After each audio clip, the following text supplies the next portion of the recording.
What is going on, everybody? Welcome back to the Trust the Bank podcast, and we're doing it a little bit differently this time. We're going to try something new. I think, the viewers, especially on the YouTube side, are going to like it. It's going to make more sense watching it on YouTube. But on the podcast, what we're going to be doing is it's no longer going to be the full-on, 3-segment shows. We're going to just post each of the shows individually. So that way it kind of makes sense. And when you're watching the videos on YouTube, it doesn't seem like the weird transition. You can't, sometimes you watch a video and you're like, where is this video coming from? And it'll be like a segment from the podcast. So this way, each one will be like its own separate podcast episode, and we'll put those out. And I may start also uploading the daily content as well onto the podcast platform. We'll see how that goes. And then the final announcement is we're going to be setting up a Instagram, and we're also going to be setting up a TikTok account. And what those are going to be for, we'll post some clips from the show, but the biggest thing that's going to be for is highlighting, plays and things like that from like NFL Game Pass, and really analyzing those parts of Ravens football and highlighting certain things and talking about it on there. So if you want to see that type of analysis, I'll tweet it out on Twitter. I got to change this graphic, but the Twitter is not at Trust the Bank. It's at TTB_Ravens. I'm pretty sure that's what it is. It's either that or TTB Ravens, but I'll tweet it out on there when those get set up. They'll be set up this week, but that's it for the intro. If you're watching on YouTube, subscribe for daily Ravens content. But in this video, we're going to be talking about our 3 biggest takeaways from the first preseason game against the Saints. If you didn't know, Ravens defeated the Saints 17-14 in a wild game, including 6 forced turnovers from the Ravens defense. And it came down to the wire with a massive Sean Wade interception to kind of seal it up for the Ravens. But we each got 3 big takeaways that we want to go through. We'll just alternate first. Joshua, why don't you go first? What was one of your big 3 takeaways from this game? All right, Ravens family, what's going on, man? I hope y'all doing good, and I hope y'all enjoyed y'all weekend and enjoyed that win last night as well. My first takeaway from last night's game was the front 7 play. That's something we always been talking about. Not getting enough pressure on the QB or not getting enough sacks. Now, granted, y'all, this was a preseason game. This was against the backups and stuff like that. These are guys fighting for positions. But to see, Metabuke, Broderick Washington, Dalen Hayes, and even, Mr. Oweh get out there and really show, what he's about, it gives you some type of – it gives you, I would say, hope, because – we got a lot of vets. We got Derek Wolfe. We got Calais Campbell. We have Brandon Williams. We have Pernell McPhee. Justin Houston now has been added as well. We know what they all can do. But at the same time, the clock is ticking on them, in the football sense. So, we have a good group of vets and a good group of youth. And me personally, I like the good guys we have in the around as far as youth. The only person that maybe really disappointed me was Jaylen Ferguson. He looked good. He looks like he's in shape, but he wasn't getting off the tackler, as he should. Of course he can get in the backfield, stop a run. We love that. But coming into the league, he was called Sack Daddy. We expected to see some sacks. We haven't really seen that out of them yet. I know y'all guys was giving him all different types of names. Slack Daddy. I think that's one of my favorite ones. But like I said, even Justin Metabuke, he didn't really get it. I think he was involved in a fumble. But Broderick Washington, yes, he surprisingly, I thought I'm pretty sure McConnell and I pretty much thought he was going to be gone from the team from his during the all season missed activities. So it's good to see him on the field. It's good to see him in the purple and black. But he was really around the ball. He was really making his presence known. He was, beating off the would-be offensive lineman and really getting back there and causing pressure. Dalen Hayes, another young man that is I look at him as a technician. We talked about his leadership and what he brings to the table. And, I see him working against the right tackle, getting his hand, using his handwork, those skills, man. If you don't learn any type of technical skill, you're going to be SOL, aka Jaylen Ferguson. But Dalen Hayes shows, what he's been learning, what he's able to do. And then, number one of our first rounders, Mr. Oweh. Of course, he showed his athleticism. He showed that he can get in the backfield. He showed that he can stop the run. He showed that he can even, play in the coverage, man. So, being able to see how Wink is going to be scheming things up for all these young men and how they can be effective, I'm looking forward. It makes me more than excited. I definitely feel like we have a championship defense. So I definitely love the front seven play. My linebackers, everybody's going to crucify me for this, but I'm gonna keep on saying that Malik Harrison is going to he's going to continue showing the world what he's capable of. I'm not taking nothing away from PQ. PQ is a baller. PQ is an athlete, but he now understands the playbook. The game is now slowed down for him. I feel like even though Malik Harrison last year didn't get as many reps because LJ Fort was playing that along beside PQ, but when Malik Harrison did get in the game, he made his presence known, and that's what he did last night. And I feel like he's going to continue doing that and stacking up. So that's my take from the front seven.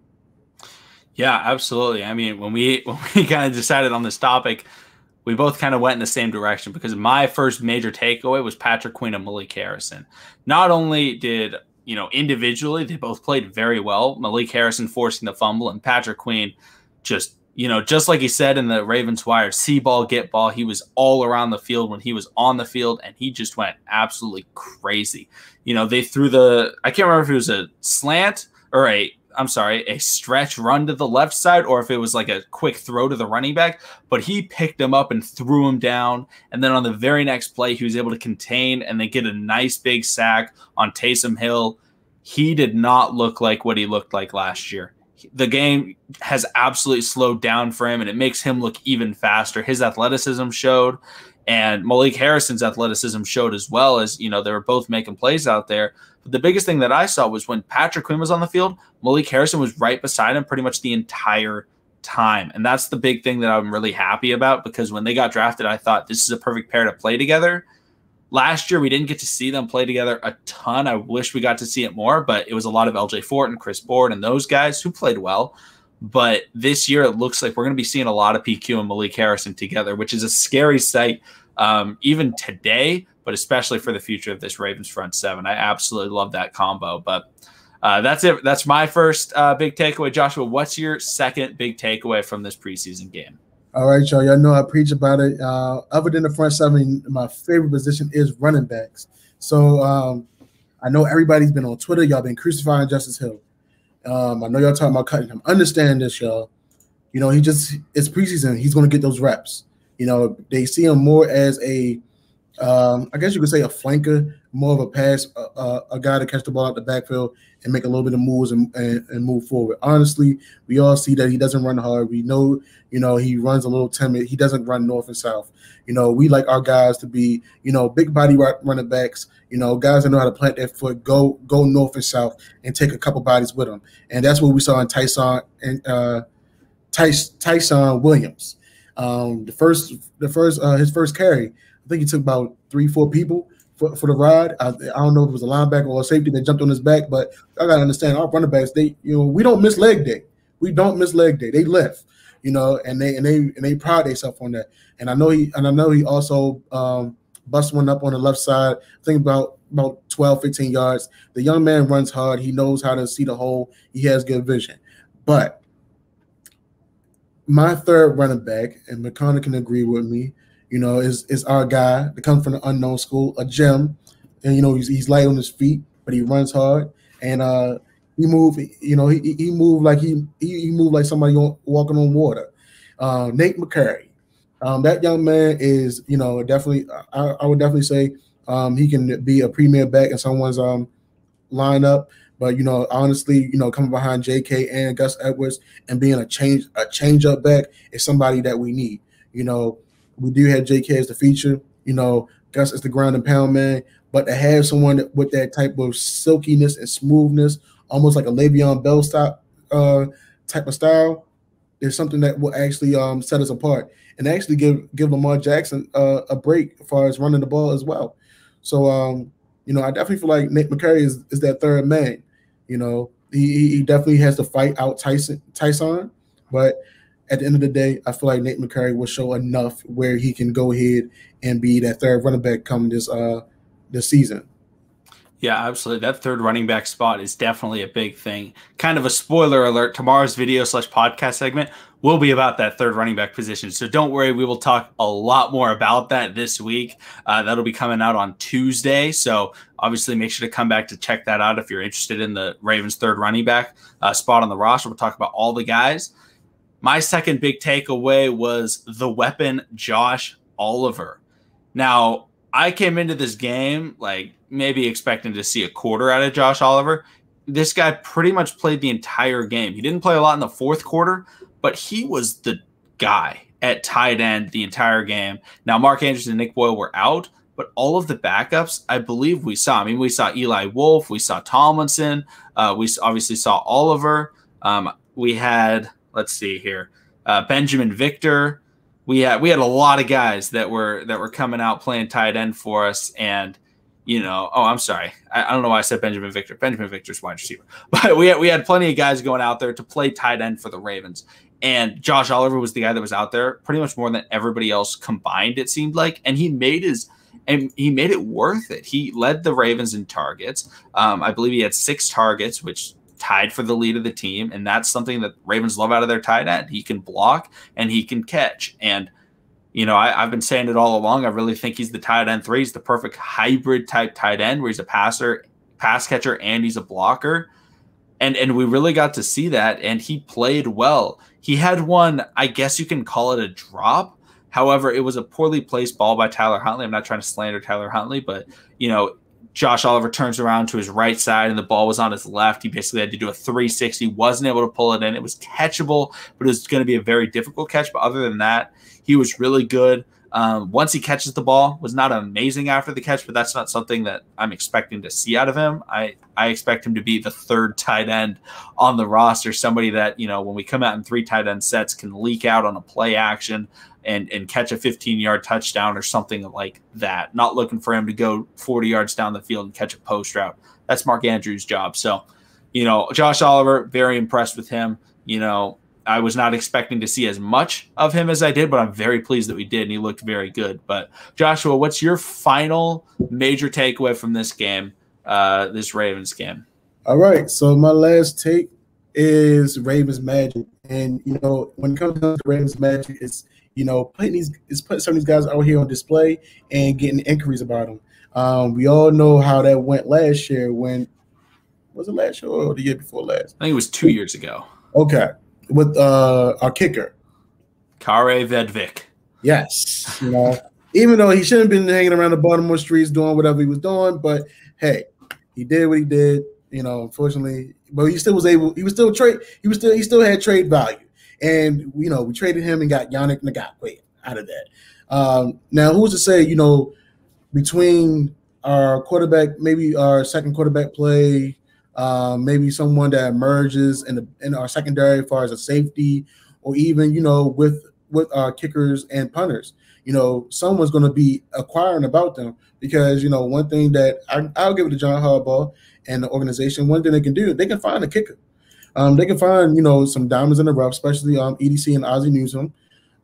So I definitely feel like with the talent that we have on the field being displayed, someone's going to inquire about one of our guys. If it sounds right, I feel like EDC, of course, is going to hit that. He's going to pull the trigger on it, and also, it may be someone that may be a casualty. Excuse me, y'all, or they just wasn't that fit for that 53-man roster or wherever they was at. And sometimes you all know, Ravens fans, we can get a guy and they can play their heart out for us and be a valuable asset. You never know who may be our next wide receiver if things don't get better on the health side. You never know who can be our next offensive lineman that can contribute a lot to to the offensive line and keep Lamar Jackson protected, and our running backs, and open up holes for our running backs. You just never know these things. So I definitely know EDC in the front office are going to be looking around, watching, and listening to inquiries. So I'm looking forward to the Ravens magic. Absolutely. I mean, there were a lot of guys that stood out that won't make the team. For example, we had 3 safeties that all played it very well. Geno Stone, Yep. Brandon Stevens, and Ardarius Washington. not all three of them are going to be able to make the roster. So maybe one of them inquired trade value. I don't think the Ravens would trade Brandon Stevens, but I think they'd be willing to trade Ardarius and they'd be willing to trade Geno. And so, like, just looking at that, and the Ravens have always been good at, kind of flipping those guys. They may not even turn into anybody special, but the Ravens get value for them. And they had a lot of guys flashing. The Ravens were very good at finding those diamonds in the rough. And I think that's a great takeaway because overall, just Ravens and takeaways, they're pretty good this weekend. So my final takeaway has to be Odafe Oweh.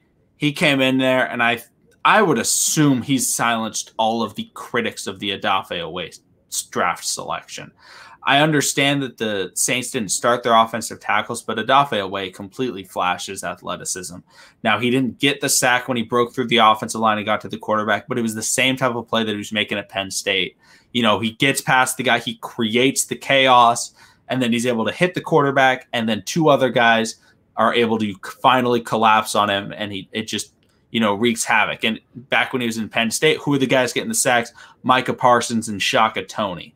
And, now in the NFL, it's going to be guys like Patrick Queen, guys like Justin Houston, guys like Calais Campbell, Brandon Williams. Quarterback has to step up. They reach in and grab him.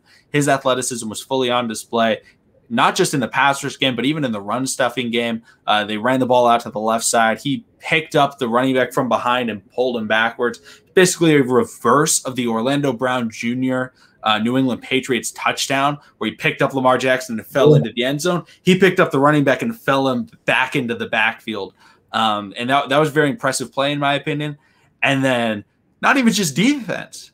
They put him out on special teams running after the punts, and he was right there when that punt returner caught the ball. If he hadn't fair caught it, we may have seen a helmet rolling into the back of the end zone, because he was there. He looks unbelievable in open space.